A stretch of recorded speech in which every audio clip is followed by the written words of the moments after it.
And so when I'm drafting policy, I've even drafted policy to as much as a company in Canada. The victim, So I Greatness ensure that Olorunfemi, the policy was on our is the routine procedure that there fateful on day on Tuesday, the 26th of September 2023, when she was attacked by daredevil criminals, one chance, who specialize in kidnapping and robbing unsuspecting bus and car passengers.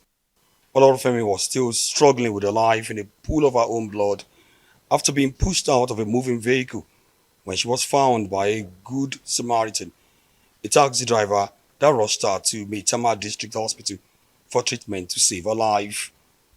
By all accounts, including those of the Senate, the hospital authorities refused to take her in, insisting on police report. Helpless, Olorunfemi bled to death. Worried that even within the Federal Capital Territory and across the country, hospitals continue to demand for police report before victims are attended to.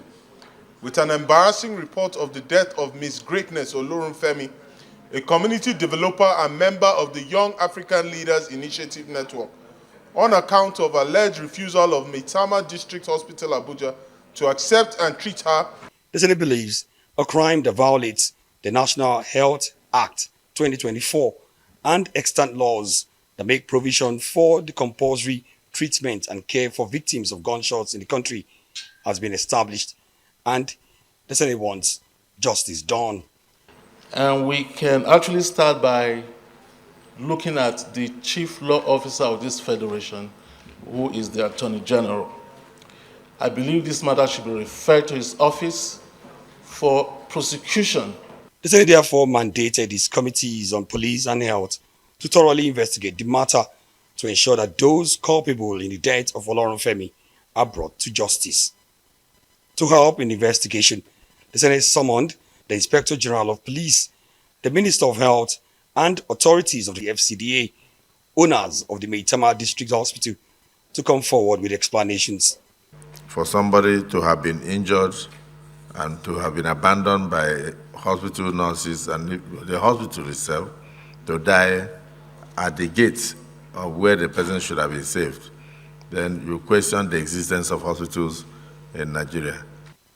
At the moment, the punishment for non-compliance with the Gunshot Act is 5 years imprisonment or a fine of 50,000 naira, something lawmakers said is not stringent enough to serve as deterrent. I have made my own decision that following this unfortunate event, that I'll be sponsoring an amendment to the bill to ask for stiffer penalties.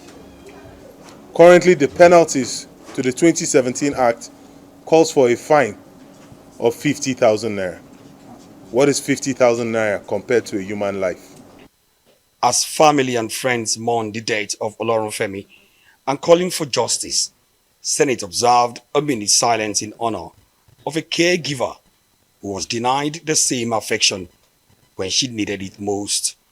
Omo Bazwai, Arise News.